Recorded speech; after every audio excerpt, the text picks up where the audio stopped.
کوئٹہ نام تو ایک شہر کا ہے لیکن اس کے اندر کہانیاں دو ہیں۔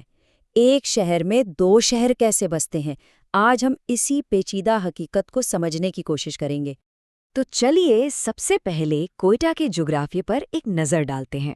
پاکستان کے نقشے پر دیکھیں تو یہ شہر ایک بہت ہی اہم یعنی اسٹریٹجک جگہ پر واقع ہے، اور یہی پوزیشن اس کی طاقت بھی ہے اور کمزوری بھی۔ ایک طرف تو یہ فوجی اور تجارتی لحاظ سے بہت اہم ہے، لیکن دوسری طرف یہی چیز اسے علاقائی تنازعات کے بالکل بیچ میں لا کھڑا کرتی ہے۔ اچھا، کوئٹہ کی کہانی شروع ہوتی ہے اس کے شاندار ماضی سے، ایک ایسا شہر جس کا نام ہی اثر و رسوخ اور وقار کی علامت تھا۔ کئی دہائیوں سے یہ شہر فوجی قیادت اور بہترین ٹریننگ کا گڑھ سمجھا جاتا رہا ہے۔ اور اس وقار اور اثر و رسوخ کی سب سے بڑی وجہ یہ ہے کمانڈ اینڈ سٹاف کالج۔ سن 1905 میں قائم ہونے والا یہ ادارہ صرف پاکستان کا ہی نہیں بلکہ دنیا کے قدیم ترین فوجی اداروں میں سے ایک ہے۔ اسے ایک ایسی نرسری کہا جاتا ہے جہاں مستقبل کے لیڈرز تیار ہوتے ہیں، اور سچ پوچھیں تو اسی ادارے نے کوئٹہ کو ایک صدی سے بھی زیادہ عرصے تک دنیا کے نقشے پر اہم بنائے رکھا۔ لیکن ہر شہر کی تاریخ میں ایک موڑ آتا ہے۔ کوئٹہ کی تاریخ میں بھی ایک ایسا لمحہ آیا جس نے اسے بنیادوں سے ہلا کر رکھ دیا۔ ایک ایسا وقت جب اس شہر کا وجود ہی داؤ پر لگ گیا تھا، اور اس کے لوگوں کی ہمت کا بہت بڑا امتحان تھا۔ بات ہے 31 مئی 1935 کی رات کی۔ وقت تھا رات کے 2:33، اور پھر صرف 3 منٹوں کے اندر ایک قیامت خیز زلزلے نے ہنستے بستے شہر کو ملبے کا ڈھیر بنا دیا۔ یہ وہ تباہی تھی جس نے کوئٹہ کی تاریخ کو ہمیشہ کے لیے بدل کر رکھ دیا۔ اس قدرتی آفت کی جو انسانی قیمت تھی اس کا تصور کرنا بھی مشکل ہے۔ اندازوں کے مطابق 30,000 سے 60,000 اتنی جانیں ضائع ہوئیں۔ یہ جنوبی ایشیا کی تاریخ کے سب سے ہولناک زلزلوں میں سے ایک تھا۔ اس وقت کے ایک ریجیمنٹل جرنل میں تباہی کا حال کچھ یوں بیان کیا گیا: شہر کی حالت بیان کرنا ممکن نہیں، یہ زمین بوس ہو چکا تھا، لاشیں گرم دھوپ میں ہر جگہ پڑی تھیں۔ سوچیں ذرا، کیسی ہولناک تصویر ہے۔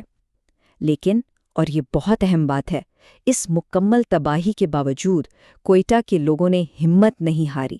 انہوں نے اس شہر کو دوبارہ اپنے پیروں پر کھڑا کر کے دکھایا۔ اور جب یہ شہر ملبے سے دوبارہ اٹھا تو اس نے صرف عمارتیں ہی نہیں کھڑی کیں بلکہ اپنی زندہ دل ثقافت کو بھی دوبارہ زندہ کیا۔ اور اس ثقافت کی سب سے مزیدار جھلک ملتی ہے بلوچستان کے کھانوں میں، وہ ذائقے جو اس علاقے کی اصل روح ہیں۔ اور جب کھانوں کی بات ہو تو سجی اور کھڈی کباب کا ذکر نہ ہو یہ تو ہو ہی نہیں سکتا۔ یہ صرف ڈشز نہیں ہیں بلکہ یہ تو مہمان نوازی اور جشن کی ایک پوری روایت کا نام ہے۔ سوچیں، ایک پورے بکرے یا بھیڑ کو خاص مسالوں سے تیار کر کے گھنٹوں پکایا جاتا ہے۔ یہ پورا عمل یہ خاندان اور دوستوں کو اکٹھا کرتا ہے۔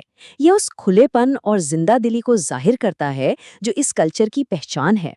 لیکن ذرا ایک لمحے کو سوچیں، کیا ہو اگر کوئی اسی شہر میں رہتا ہو لیکن اسے باہر جا کر یہی کھانا کھانے سے بھی ڈر لگے؟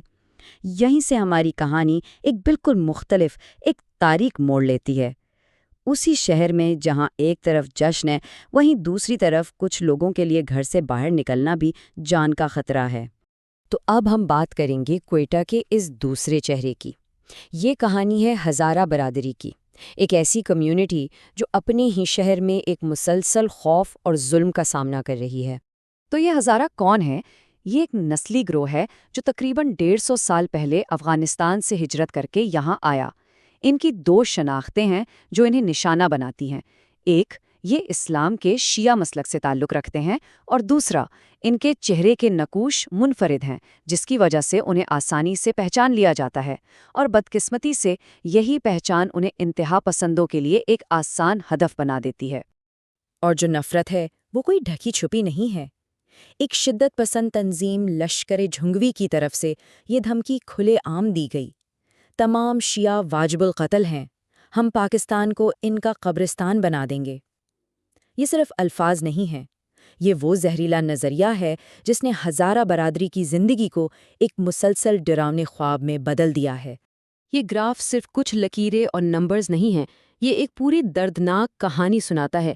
1999 سے 2017 تک ہونے والے حملوں اور ہلاکتوں کو دیکھیں، اور خاص طور پر یہ نیلی لکیر دیکھیں، 2013 کے قریب یہ کیسے اچانک آسمان تک پہنچ جاتی ہے۔ یہ وہ سال تھے جب ہزارہ کمیونٹی پر تشدد اپنی انتہا پر تھا اور بے شمار جانیں گئیں۔ اعداد و شمار تو اپنی جگہ، لیکن اس تشدد کی اصل قیمت کیا ہے؟ اس کی اصل قیمت ہزارہ کمیونٹی کے لوگ ہر روز اپنی زندگی کے ہر لمحے میں چکا رہے ہیں۔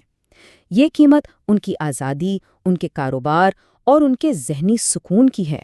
ذرا تصور کریں کہ زندگی کیسی ہو اگر پورے شہر میں صرف 2 مخصوص علاقوں، علمدار روڈ اور ہزارہ ٹاؤن تک ہی محدود کر دیا جائے۔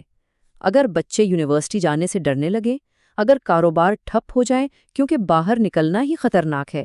یہ کوئی تصوراتی بات نہیں، یہ ہزارہ کمیونٹی کی روزمرہ کی زندگی کی تلخ حقیقت ہے، جہاں بنیادی انسانی آزادیاں بھی ایک خواب بن چکی ہیں۔ ایک ہزارہ یونیورسٹی کے طالب علم نے اپنی کیفیت کو ان الفاظ میں بیان کیا: ہم کوئٹہ میں خوبصورت پنجرے میں قید پرندے کی طرح رہ رہے ہیں۔ ایک خوبصورت پنجرہ، شہر تو ہے لیکن آزادی نہیں۔ یہ ایک جملہ اس پوری کمیونٹی کی ذہنی اذیت اور بے بسی کو بیان کرنے کے لیے کافی ہے۔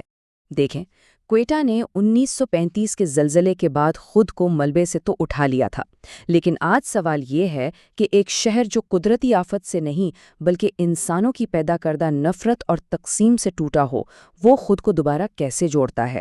جب دیواریں زمین پر نہیں دلوں میں کھڑی ہو جائیں تو انہیں کیسے گرایا جاتا ہے؟ یہ ایک ایسا سوال ہے جس کا جواب صرف کوئٹہ کو نہیں بلکہ ہم سب کو سوچنا ہے۔